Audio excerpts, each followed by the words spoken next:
Let's talk about the Pinocchio remake from Disney Plus, a disastrous interpretation of a beloved tale. By the way, guys, I love the story of Pinocchio. I feel it's a classic story everyone knows. I remember reading the picture book as a kid, and then watching the movie at some point, and didn't give me nightmares with the music. Oh, who remembers the music? It's a classic. Um, like I remember listening to probably When You Wish Upon a Star on a CD as a kid, like multiple times in the early 2000s. But that's where Pinocchio is. Everyone kind of has Disney in their hearts, and even Guillermo del Toro. It's great that he did. He released his own Pinocchio movie the same year, and although it's very different, it's still so much better. And it's almost as if Disney really fucking hated Pinocchio, like that they made this movie. It's so bad. It's almost offensive to the original source material if you watch it. So let's talk about it. It aimed to imagine or reimagine the timeless story of a wooden puppet's journey in a new and captivating way. However, it turned out to be a total disaster, and it failed to capture the essence and magic of the original tale.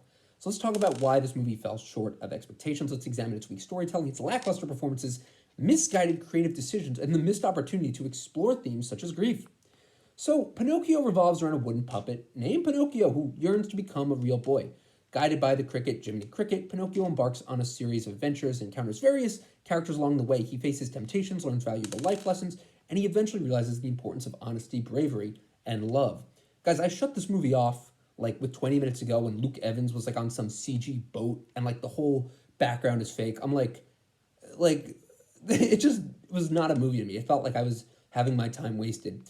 So the lack of emotional depth and grief. One of the major shortcomings of this is it doesn't portray the grief of Geppetto, the main character played by Tom Hanks. By the way, Tom Hanks, it's hilarious that he's in this. He's like the only real thing in this whole movie. Everything around him is fucking fake, and we're gonna get into that.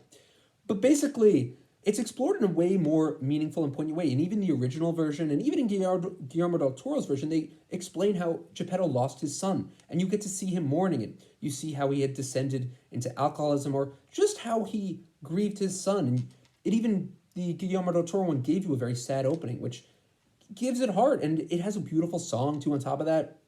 In this one, Tom Hanks is just mumbling and muttering without effectively conveying anything, any sadness or loss. And it dilutes the emotional impact, and it leaves the audience feeling disconnected from his journey, especially when he starts to build a puppet. You're like, okay, why? Let's talk about the over-reliance on CG and lack of immersion. My God. The film's heavy reliance on CG is worse than The Flash. It's another glaring flaw. The world of Pinocchio is rendered through computer-generated imagery, which, by the way, this is not a live-action film. It has live-action actors in it, but the whole movie is animated. It feels artificial and devoid of authenticity. Even the fucking cat and fish are CG. It's glaringly obvious that they are fake computer creations, and it's stilted and visually unappealing, and the world is just impossible to get into. On top of that, they even animated a pile of shit. I'm not kidding. There is a pile of shit animated in the movie that Pinocchio stops to sniff. Like, what was the idea behind that? Really? Like, who thought that was a good idea? There's also a Chris Pine joke in this. Like, my God. I mean, they really are trying to take you out of it, aren't they? Of all the bad things, though, there is one highlight. I thought that Joseph Gordon-Levitt, the casting there, wasn't bad. He actually brings a kind of new spin. He has a unique original voice. And it's a fresh perspective on the character. And Joseph Gordon-Levitt even said he wanted to do something that was like reading his kids a bedtime story and, changing the voices as you do if you read a kid a bedtime story. So I thought that works, and that's like the one thing that actually you can see a little bit of passion, but still it's odd. It's overall just so departing from the original story by, featuring non-human characters and making them, like, I hated the wolf, how he looked. I hated how everyone looks in this movie. They all look terrible. It's jarring. It's unsatisfying. It's just ugly. Also, instead of just the Chris Pine reference, Geppetto's Wall of Clocks is all old Disney movies. Like, God. I just feel that this movie could have been so much better if they had also explored the lessons. Like, let's talk about that. They cut out all the scenes on Pleasure Island, which include kids indulging in vices like smoking and drinking, which further dilutes the moral compass of the story, where, Pinocchio learns that if you smoke and drink, it's bad, or you turn into a donkey. You don't have to show kids turning into a donkey and give them nightmares or whatever, but the fact that they just show them, like, drinking root beer, it's so stupid. Like, you could actually give kids terror, like, oh, if you smoke, if you drink, something bad's gonna happen to you, but they completely get rid of the lesson.